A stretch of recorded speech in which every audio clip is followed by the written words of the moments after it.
Fiadanana, miarahaba antsika rehetra de faly mifankahita aminareo namana rehetra mpisera.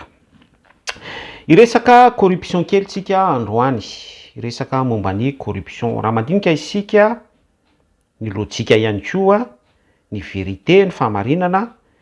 ny pays rehefa corrompu, rehefa anjakan'ny kolikoly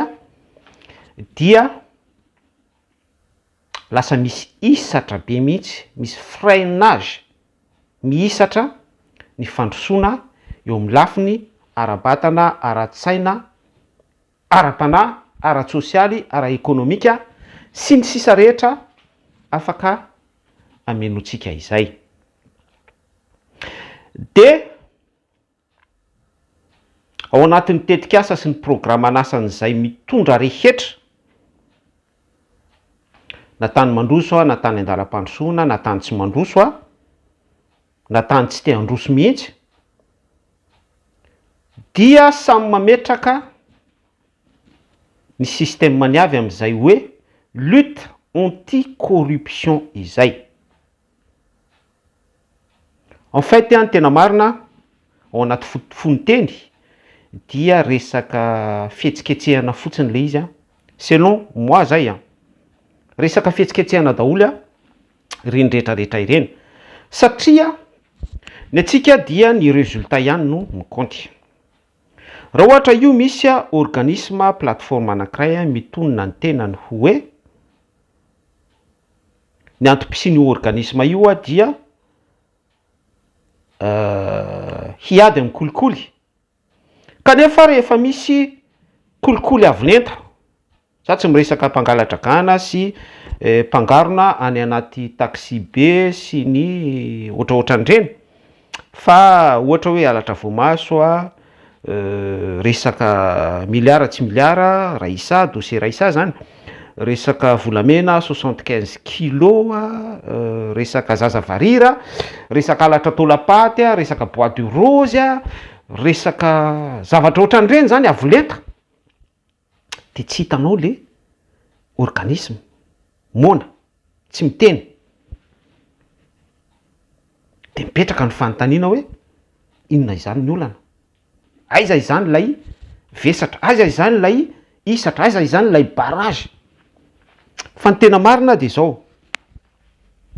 ity resaka anti-corruption ity en tant que hoe olombelona, isika olombelona rehetra de nature humaine, dia tsy possible ho atsika izany tsy ho corrompu zany, tsy ho être corrompu zany. Azavaiko zay, raha vao tsy manana an Jesosy mihitsy isika, raha vao tsy manana ny filazantsara atao potsika, raha vao tsy manana ny herin'ny filazantsara, raha vao tsy manana ny voalombokatra ny fanamasina, de corrompu foana isika de nature humaine. Raha vao tsy manaiky an'izay ianao de olona hypocrite. Ary proof fa resaka pipo, resaka baratin, resaka blabla, ny hoe organisme sy plateforme isan-karazany hoe miady amin'ny kolikoly, de iarahantsika mahita ny firenena fa mbola ao anaty kolikoly, ao anaty propagandy corrompu, ao anatin'ny média corrompu, ao anatin'ny zay rehetra enonao sy ny iainanao hatrany amin'ny eglize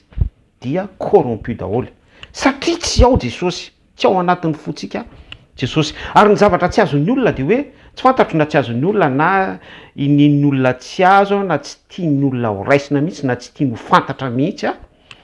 fa ny tena marina efa jamba ny olona. Ary marina foana ny voasoratra ao amin'ny soratra masina fa tsy hain'izao tontolo zao ny mandray an'izany, de hoe inona le izy, ny resaka corruption araka le nitenentsika teo hoe de nature humaine amin'ny mahampanota atsika, raha mbola tsy manana an Jesosy Kristy isika dia olona corrompu foana izay. Ka ninona izany fihetsiketsehana ataontsika, voatsela zao isika nahita ny monsieur Paolo niaraka tamin'ny monsieur Septembre sy ireo mitovy frea-kevitra aminy